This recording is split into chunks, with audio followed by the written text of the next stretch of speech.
तो आज के इस लेक्चर में हम टाइप नंबर 3 देखेंगे और जो इसमें क्या करना है वो देखेंगे। इसमें कहा निम्नलिखित संख्याओं के अभाज्य गुणनखंड में 2 का घातांक क्या होगा। 2 का घातांक निकालने के लिए सबसे पहला क्वेश्चन क्या है, उसको अभाज्य गुणनखंड करेंगे। तो अभाज्य गुणनखंड करना तो आपको बताए हुए हैं।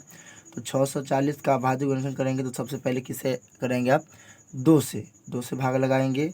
2 तिया 6 आ जाएगा, ठीक है। 2 दूना 4, 0 का 0 आ जाएगा। फिर 2 से लगाएंगे तो आ जाएगा 2 एकम 2, शेष बचेगा आपका 1 और 2 मिल को जाएगा 12, तो 2 छक 12, 0 का 0 आ जाएगा। फिर 2 से लगाएंगे तो 2 8 16, 0 का 0।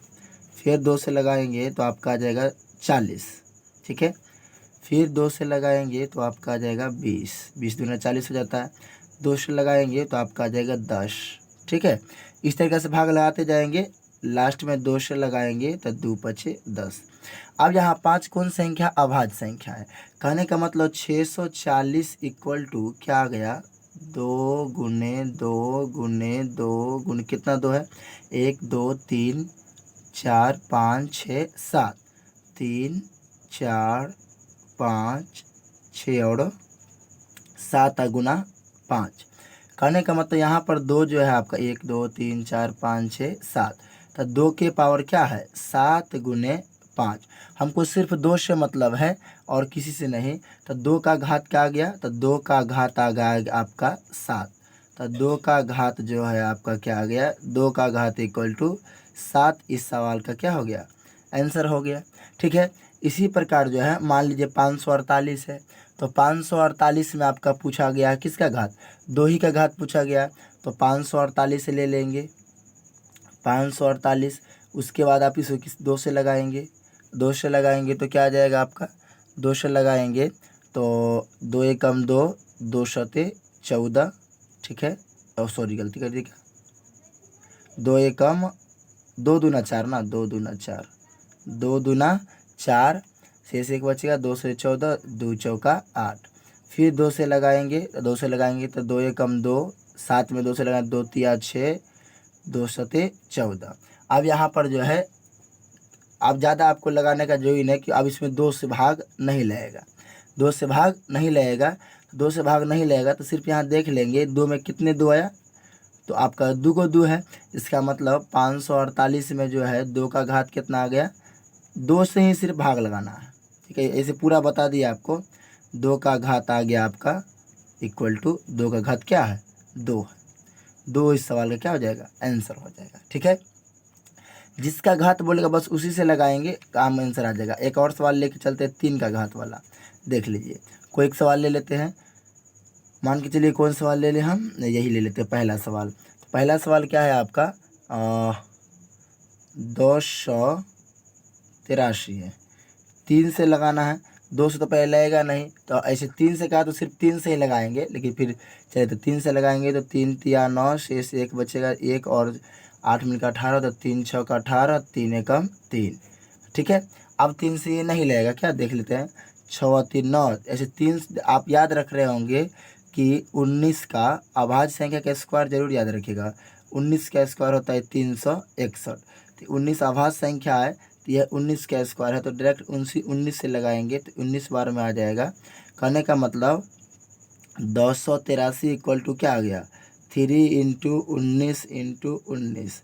तो 3 का घात पूछा है ना, तो 3 का घात कितना है, तो 3 का घात जो है 3 का घात, इसमें घात कुछ भी ना रहे तो घात 1 होता है, घात क्या होता है 1, तो 3 का घात आपका आ जाएगा 1 आ जाएगा, ठीक है।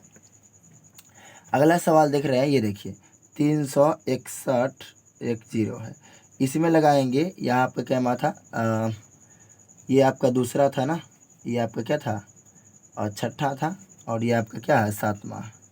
अभी देख रहे हैं 361 है, तो पहले 2 से लगा लेंगे आप, या डायरेक्ट 19 से भी लगा सकते हैं आप। 19 से लगाएंगे तो क्या आएगा 19 19 190 बार में। फिर 19 से लगाएंगे तो आपका क्या आ जाएगा 1 10 बार में। कोई जरूरी नहीं कि पहले जो छोटे संख्या से भाग लगाएंगे, बड़ा संख्या से भी लगा सकते हैं, ठीक है, खाली आभाज्य संख्या होना चाहिए। अब यहाँ 2 से लगाएंगे तो 2 पचे 10, यहाँ तो इसमें तो 3 आया ही नहीं, तो 3610 के जब हम गुणनखंड किए तो इसमें क्या आया, 2 एक ठो है, 5 एक ठो है और 19 है, क्या चाहिए 19 के पावर क्या है 2, तो 3 तो आया ही नहीं, तो आपका 3 का घात पूछा गया है, तो 3 का घात क्या आ जाएगा, तो 3 का घात इक्वल टू, इसमें 3 है ही नहीं तो 3 का घात क्या आ जाएगा 0। इसी बार अभाज्य गुणनखंड कर लेंगे, अभाज्य गुणनखंड करना तो आपको आता ही होगा। अभाज्य गुणनखंड कर लेंगे और उसके बाद जो आपका जिस संख्या का पार पूछेगा वो आप निकाल पाएंगे। देखिए चलिए यहाँ पर आप देख पा रहे होंगे, एक और ले लेते हैं। मान लीजिए यहाँ पर ये 9 नंबर सवाल, तो 9 नंबर सवाल, सॉरी 11 नंबर सवाल, 11 नंबर सवाल क्या है देख लीजिए। 625 है तो 625 ले लेंगे, किसका घात पूछा है 5 का, तो सिर्फ 5 से लगा देंगे, क्या जरूरी है, ऐसे 5 से ही लगेगा इसमें। 5 से लगाएंगे तो 5 से कम 5, 1 6 मिल के 12, 1 6 हो जाएगा, तो 1 और 2 मिल के 12 हो जाएगा, तो 5 दूना 10, 5 25, फिर 5 से लगाएंगे तो 5 दूना 10, 5 25, फिर 5 से लगाएंगे आपका तो क्या आ जाएगा 5 आ जाएगा। कहने का मतलब 625 इक्वल टू कितने 5 आ गए, 5 आपका जो है 4 5 आ गए, नहीं 5 इंटू 5 इंटू 5, तो 5 के पावर 4। तो ये पूछा है 5 का घात कितना आएगा, तो 5 का घात आपका आ गया, 5 का घात कितना है, जितना 5 आएगा वो होगा 4। 5 के अलावा और किसी संख्या का घात पूछेगा तो यहाँ क्या आ जाएगा 0 आ जाएगा। आप इसका जो है आंसर भी देख पा रहे होंगे, देखिए यहाँ देख पा रहे हैं, ये सारा क्वेश्चन है। पहला का आंसर देखिए 7 है, पहला का आंसर क्या है 7, आपका देख लीजिए पहला का जो आंसर क्या आ गया है 7 आ गया है, ठीक है। इसी से आप सब बनाइएगा, आपका सारा आंसर आ जाएगा। दूसरा का आंसर क्या है 2, देखिए दूसरा का आंसर क्या आ गया है 2 आ गया है आपका। उसके बाद क्या बताएं आपको हम, छठा का आंसर क्या है 0, हाँ छठा नहीं, छठा का 1 है ना, छठा का 1 है, देखिए छठा का 1 आ गया है। सातवां का क्या है 0, देखिए छठा का 1 है, सातवां का क्या है 0। इसी प्रकार देख लीजिए 11वां क्या है, देखिए 11वां का आंसर क्या है 4 है, तो 11वां का आंसर यहाँ क्या आ गया 4 आ गया। इस टाइप से आप सारा सवाल बना पाएंगे, ये देख पाएंगे। सभी लोग देख लीजिए, आप नोट भी कर लीजिएगा। इस सवाल से सारा सवाल आपका जो है बन जाएगा। ये इसमें सब में 2 का घात निकालना है, इस सब में 3 का घात निकालना है, इस सब में 5 का घात निकालना है। इसमें 7 का घात क्या है तो 7 से कर लेंगे आप, ठीक है। सारा का आंसर दिया हुआ है, आप मैच कर सकते हैं। चलिए तो इस टाइप से आप घात हो गया, ये आपको क्लास 10th में ऑब्जेक्टिव में पूछा जाता है। यह जो है ज़्यादातर सवाल आपको जो है ऑब्जेक्टिव में जो है आपको पूछा जाता है इस टाइप के सवाल। तो यह आपका जो है टाइप 3 है ना, तीसरा टाइप हम बताएं पहला एक्सरसाइज से। एक्सरसाइज पहला से जो है आपका तीसरा टाइप है। अब अगले टाइप के बारे में हम पढ़ेंगे कल। तो आज के लिए इतना ही रखते हैं, फिर मिलेंगे आपसे नेक्स्ट वीडियो में। तब तक के लिए ओके बाय, जय हिंद।